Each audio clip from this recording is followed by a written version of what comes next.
Welcome to the podcast. We're going to start the show today with a little bit of inspiration from the legend Alan Watts.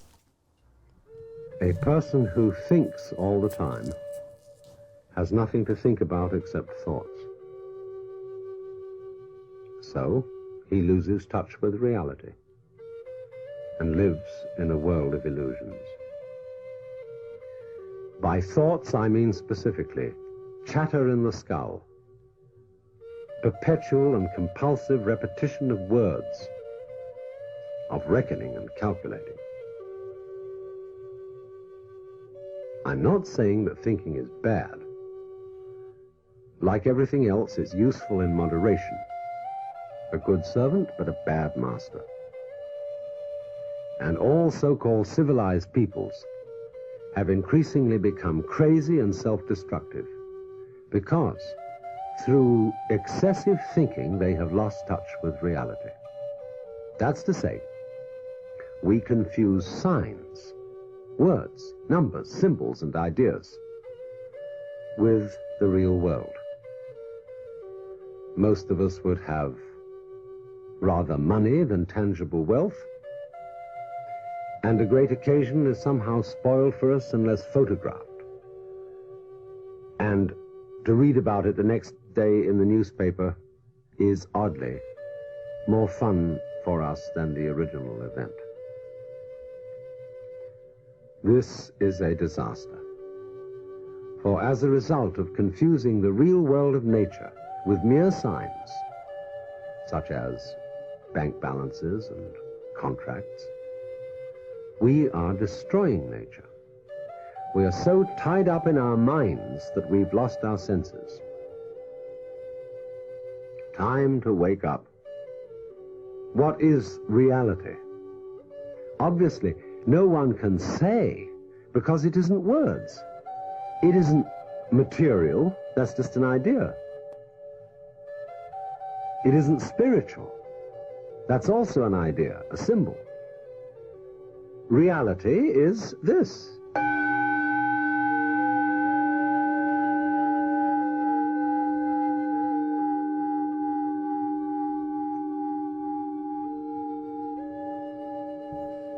Wow. He's burning He's one. burning one. Yeah, you see him with a little roach in his mouth. I was about to comment. I love the flute, love the B-roll footage in this YouTube video too. Man. Alan Watts, shout out. OG, baby. Alan Watts reflects on how modern civilized humans have been cut off from direct connection with nature because of the endless chatter of our own minds. The endless chatter of our own minds. We are way too in our heads these days, man. In this universe, I agree with that. Also, I'm gonna turn that off. We're also conditioned to be so, which is the entry point kind of for this conversation, I feel like. Yep. So the angle that I wanted to go for this conversation was, how do you deprogram or decondition yourself from all the programming that you grew up, your parents, your school, the way, the education system forms us, the way society and The stuff that's not serving you anymore. Because it's not like, necessarily... yes. How do you let go of certain things that aren't serving you and hold on to, because you can't let go of everything. You have to, like the podcast we just did, you have to believe in something. What values are you going to hold on to? Which of those values are imposed on you through some cultural mechanism to sell you something? And which of those values, which it's almost not even a value at that point. You think that you value, let's say, like buying your wife a diamond ring, Why do you value that? Is it because you want to express love to her and you want to buy something expensive and show her that you care? You can do that in a number of ways. Yeah, it's like... like when you break it down. Totally. Well, I think that's kind of the whole point of this conversation too, is just to even bring awareness to some of the ways in which we might be conditioned, and just being aware that that's something that can really happen, and how much our minds are formed by the things that are going on in our immediate surroundings. Because if you're not, what is that? That fucking windmill out there. I gotta close the door. But yeah, keep going. Like being aware of the fact that your immediate specific reality is not the full reality in and of itself. And that's kind of like something that we just talked about too. And now I lost my train of thought. When you come to realize that the way you look at something is not the way it is, like that can be pretty like destabilizing. Like if you want to be like, this is what I believe in, and like these things like ground me, like because I believe in my Christian faith, therefore I act these ways. And then something questions, like if those things come into question, now everything built off of that comes into question. Right. So what I want to do is like make sure the things that I'm building on like are solid. So I'm trying to decondition in the sense of like, I don't want my values to be informed whatsoever by anything except for what I truly believe in on a deep level. And I want to be less influenced by the social and cultural and consumerist pressures. That's a constant ongoing thing too, you know? And it's like even understanding what all of your preconceived programming is and where it came from is also an ongoing constant project too, you know? Because then you find yourselves, I mean, you're inevitably going to find yourself in situations pretty consistently that you've never found yourself in before, right? Like where it's time to make decisions after you felt emotions that you have not experienced at certain depths. And then, because life just throws curveballs at you, you know? And so it's like how, like when you're dealing with something like that, some of these things come to the surface of, like, why am I reacting like this? Or why am I so hooked on like this one piece of it? Or why am I even thinking about this whole situation from this place? And then you're like, oh, well, maybe that's because like that's, or like you identify where it came from and you're like, oh, and it's just a really interesting thing to like kind of constantly unpack and unlearn, but also have certain building blocks that are strong and positive and good. So it's like, how do you look at all of the ways in which you are programmed and kind of decide which ones are positive, which ones are negative, which ones to resonate with, which ones exist that you like don't even really know yet how they're affecting the way that you're perceiving the world, but they just are. So I think being aware of it is. I gotta cut you off, dude. Cut me off. We gotta just take mushrooms and then press record. All these problems are solved. All of them. Yep. I'm kidding, but really, dude, the mushrooms or just what? Keep going.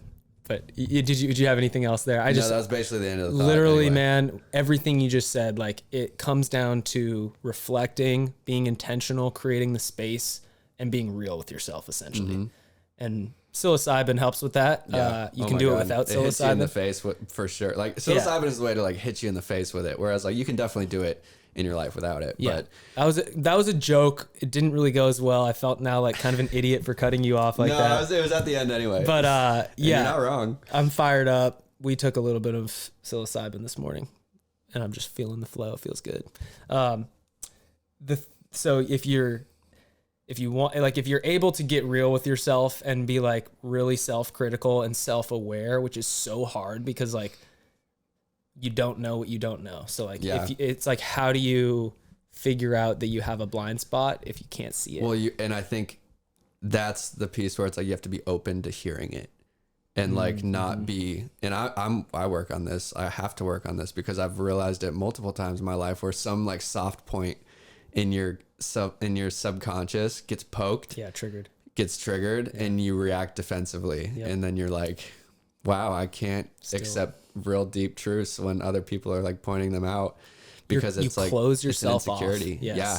So it's like, how do we find that place of just kind of like being accepting of it and then willing and open to kind of work on it and understand, like without giving up that internal voice too, right? Because that is an important voice, but just like understanding where there's room for interpretation of whether you're looking at things logically and from a grounded, realistic perspective, or whether you're letting your insecurities kind of speak louder than the truths that are going on. Definitely. So for me, I had some pretty tenuous relationship years with my family, my parents, especially later in high school. I was pretty tenuous. Nice. Good word. Hey, I got a really deep vocabulary. It's important.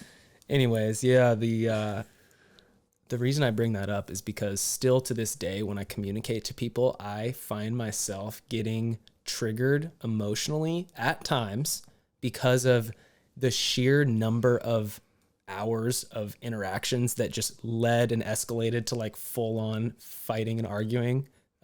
Only a few times physical fighting. I've told a couple of those stories, but mostly just like really intense verbal disputes and long drawn out periods of disagreements. And now it took me years to really analyze, and still to this day, that's informing how I show up in disagreements with people. I feel like I actually, maybe this is, it's definitely culturally informed, because if you go to other countries, they're more capable of disagreeing with each other in a healthy way. Like in Ireland, you go to a bar in Ireland, guys are talking politics. One guy thinks this, the other guy thinks that. They're yelling at each other, and then they hug it out and they cheers and they go on with their day. Here in this country, you say something that's, you know, it feels at times, and we've talked about how, like, are we really so divided? Because my personal theory is that we're not, but we're meant to believe for a number of intentional reasons. Conditions to believe. This is one condition that I'm trying to deprogram, is like thinking that everything is a disagreement. Sometimes my partner will come to me with something and be like, Kyle, I'm frustrated about this thing. And I'll just be like, no, this and that. And because you feel like she's coming at it of saying like, this is wrong with you. Yes. And that's not what she's saying. But like, you're hearing it that way because of the way that. Yeah. Because of my past. Yeah. And that's just my personal story. I think a lot of other people, I don't know, it's like really just taking the time. I have a mentor named Clarence, and he said, you've told me about him. He was in his 30s or something. He was in his 30s or 40s. I can't remember. He's 80 now. And he said he took like 6 months every single night and just went out on his balcony with a glass of wine and just sat and thought about his life and reflected on chronologically like how he got to where he was from such a young age, and really walked through like, when I was 8 years old, I had this experience. And like, I grew up, his mom was, she worked as a dishwasher for her whole career, grinded, raised like 7 kids, like just, informed a lot of, like, he basically took this time to reflect and analyze his life. And from my perspective, it seems to me like that intentional period of reflection, and from what he told me, just like changed the trajectory of his life in a really positive direction, instead of just living like kind of living on the roller coaster of your own emotions, just being this human that's not really in control of your own thoughts. It's kind of what Alan Watts is talking about. Yeah. Taking control of that shit. Yeah. And just observing it too, because when you actually observe it, like what Clarence is doing, like there's my favorite book, Musashi, that like 1,000-page epic novel. He says the observing eye is strong, the perceiving eye is weak. So it's like just that concept too of like when you're trying to observe the way that you're showing up in the world and like where it came from and why you might be thinking the certain ways that you are, like you're kind of just observing it as a third party, and you're like, oh, that makes sense, like why I'm like this. But the second that your own perceptions sneak in, where it's like super subject to emotion and like those deep rooted insecurities, like, cause that's your perception of like the situation, right? That's how it made you feel. And like, that's how the lens that you're seeing it through, because it's like subject, it's happening to you. Whereas if you're just observing it, you're like, oh, it's like less emotional, you know? So maybe that's one way to decondition or deprogram. Like if our angle on this podcast is like, how do you go about unraveling these things? Maybe one way to look at it is to like observe your life as if you were like a third party watching. Try to keep your own perceptions away from it as much as possible. Yeah, man, this ties so much into what I've been thinking about so much recently, of like, what do we really need in life? Do we need, like, how much of these physical things? What type of community do we need? I've been thinking about it too, just getting into my, later 20s here, almost 28. And not that I'm hustling to have a kid, but at some point I'd like to have a family. And now thinking about life from the lens of how do you raise a kid in a proper way? Fortunately, I had incredible parents that instilled great values. They read to me from an early age. They put me through all sorts of different programs, from sports to art to literally, I couldn't ask for better parents. And earlier in this conversation, talk about how we had some hard times. So I want to basically navigate, like, have a plan for if and when I do have a family, that like, how, like, what does that kid need? Right. They need someone to take care of them and I have to work, and there's only so much time in the day. So how do you raise that kid? You need a tight knit community. And I feel one of the things that has been culturally or socially conditioned into us as a society is the nuclear family has been relatively dissipated, where at least in my household, my family, my sister lives in Austin. My brother lived in Boise last year. We're just not all in the same place. My cousins are all over the country. Like, there's not an extended family in one place for a lot of people. You go to college, not in the same town usually as you grow up in, oftentimes. And that has put more pressure on families to raise kids by themselves. This is just one example of like trying to unravel the conditioning and really evaluate what it is that what humans need. You need, or a child needs, or your partner needs, and how do you get that without just like working for more money to buy that. Right. I mean, we're not set up like, and yeah, I guess if you really look at the roots, it's like human created like capitalism, right? And so that put this like value above all else of like the dollar, and like constructing things in a way that promote efficiency in ways that can create more monetary abundance, right? And so like we created that for ourselves, but now I feel like we're kind of coming into this age of looking at Loud that. ass military helicopter. Seriously, they're coming, dude. They heard us podcasting. The revolution. Dude, that's a loud one. That is a loud one. Sounds like we're in right San overhead. Diego. Yeah. All right. What were we saying? Cultural programming, social programming. Yeah. What was I just talking about? Damn. Just interrupt this guy all day. I feel like it was something. I was talking about like what you really need and. Oh yeah. Like, and then we were talking about capitalism and how like capitalism. Yeah. Yes. Which, I'm not standing here being like super against capitalism. Like, dude, don't whatever. take that's a whole one other, more step against capitalism. I'm coming over That's there. a whole other conversation. Capitalism is the greatest thing that's ever happened to humanity, as far as I'm concerned. I'm sick of people hating on capitalism. Anyway. And so, but I think now people are at least like questioning the behaviors that have also unraveled, because like, yeah, there are so many great things that capitalism has done for our globe, for humanity. Let's call it that, Totally. The symptoms. But also now I think, the symptoms and the behaviors that have like followed. Irresponsible leadership and all of it. Yes. All of it within in my opinion. John Mackey talks about conscious capitalism. So instead of like, if companies are incentivized, I personally believe if customers are informed about what they're putting in their bodies and they're empowered to make decisions based on what they believe, they're going to drive the types of products companies create. Definitely. And so capitalism has this natural way of, if there's transparency through the whole process, customers are going to be like, hey, look, this company is putting more effort into getting higher quality products, more love into the products, versus this company's just slapping a label on it. Right. Okay, cool. We're going to buy this one for more money.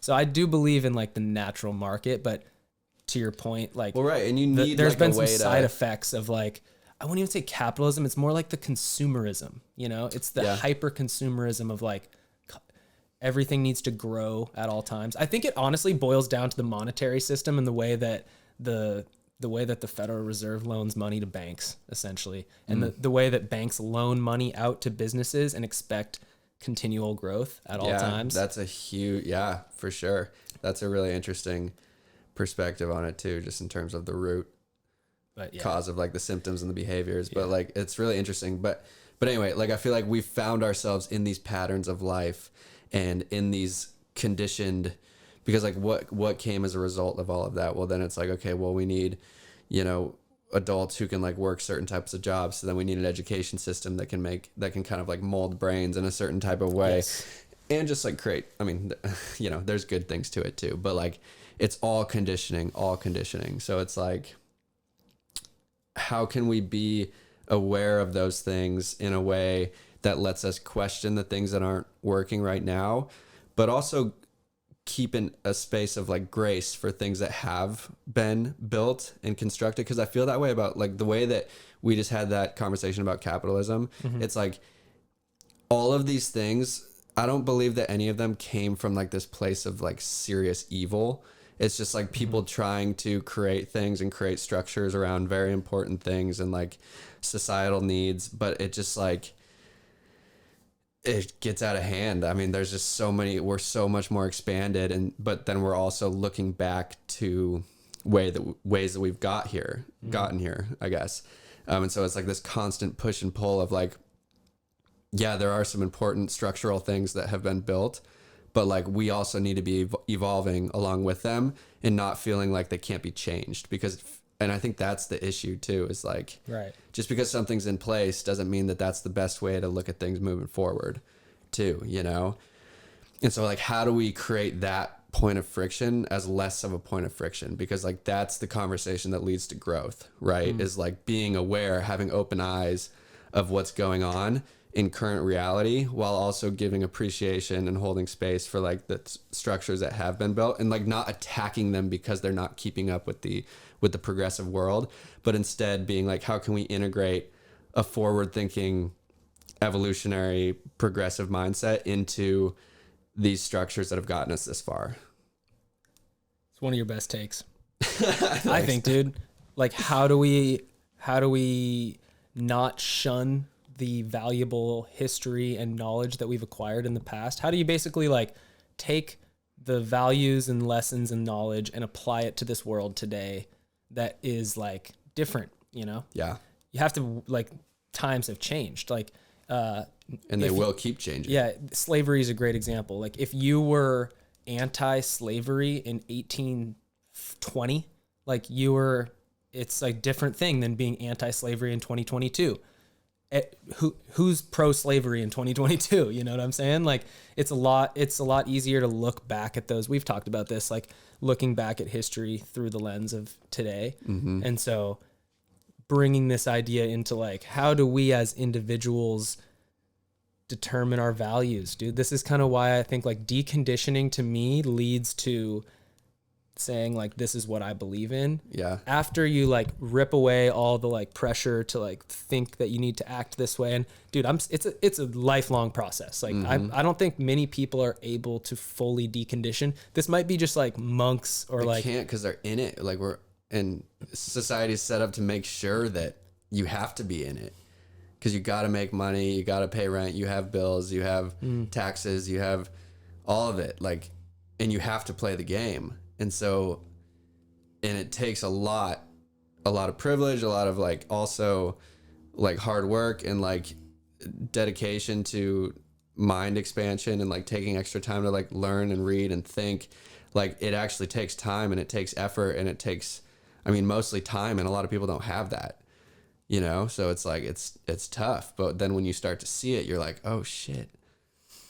I don't think it necessarily takes a ton of time. Like, for me, there was like a few major like unlocks that like deconditioned, sure, or at least like. But what did those unlocks require? Like the build up to like those unlocks don't just happen. True. You know, it takes. True. I don't know. It takes something. Definitely takes like, what Alan Watts is talking about, like excessive thinking. It takes not excessive. It takes the opposite of excessive. The observing thinking. eye. Yes. The observing eye. There you go. It's strong. We're on the same page here. Yeah.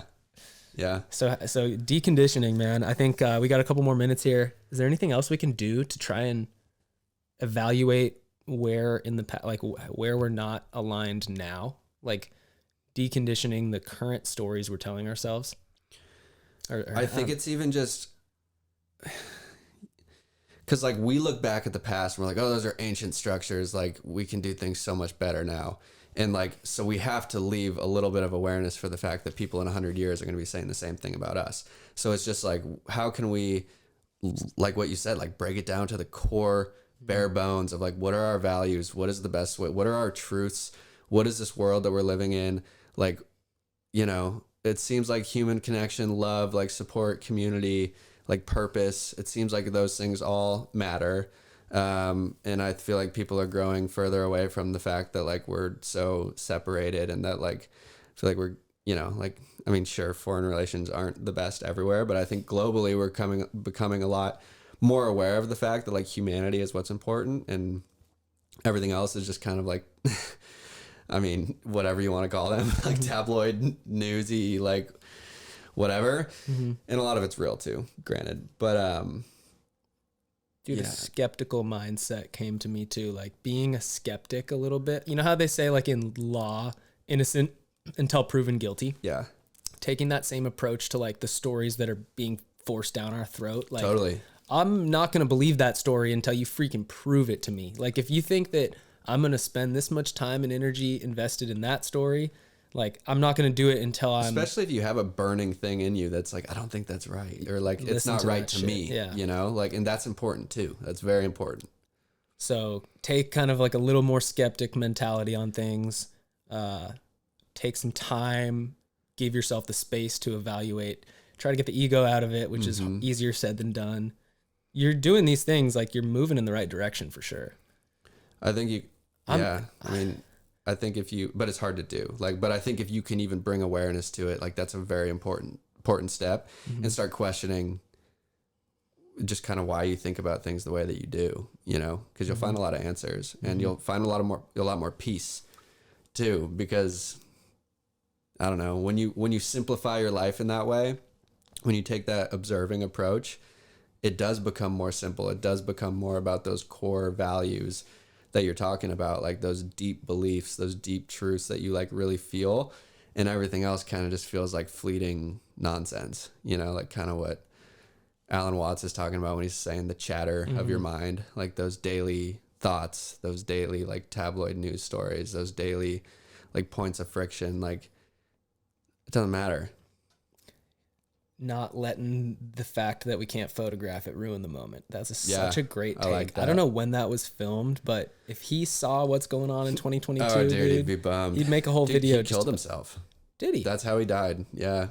So that's I mean, he's a super interesting, like, he killed himself? Maybe. Yeah. My initial reaction is, did he kill himself? When I hear someone killed himself, usually I'm like, dude, when people who have real impact on the culture. The guy who figured out how to John Lennon? the guy who figured out how to drive a car off of water, how to create an engine. That one's interesting. I don't know about that one. Ooh, dude, that one's interesting. I know that there is engines that can function. The dude who figured it out, like, Jesus. Someone he got... Yeah, they killed him, dude. It's an interesting one. That's an interesting one if anybody wants to research that. But man, we don't know. There's so much to learn, man. And hopefully we can keep doing it, podcasting about it. Yep. We'll probably look back on this conversation and be like, dude, we were so conditioned, bro. We were way too conditioned. We use the word conditioned too much in this podcast. Ultimately, it's just like, how do you expand your vocabulary? That's what it's ultimately all about. Yes. How do you expand your vocabulary? One or two more words a day, and it adds up over time. Give yourself some purpose, you know. Ephemeral is the only vocab word. We should actually start doing that. Vocab word of the day. Vocab word of the episode. We gotta start with ephemeral. Let's do a segment podcast. Anyways, let's pencil this one. Till next time. Tell people what ephemeral means. Ephemeral means short-lived, not long-lasting. And that's a vocab word Miss Hill from sophomore year in high school. There you go. Taught us that one. All right. Till next time, you can definitely check us out on the Symphony podcast on Instagram. Subscribe. If you're on Apple or Google or Spotify podcasts, subscribe, share the show. I think sharing with people that you think might resonate with what we're talking about or be able to add to the conversation, maybe be a guest on the podcast. We'd love to get connected with them. So anyways, I'm out of here. Matthew, appreciate you, man. Likewise, dude. Until next time.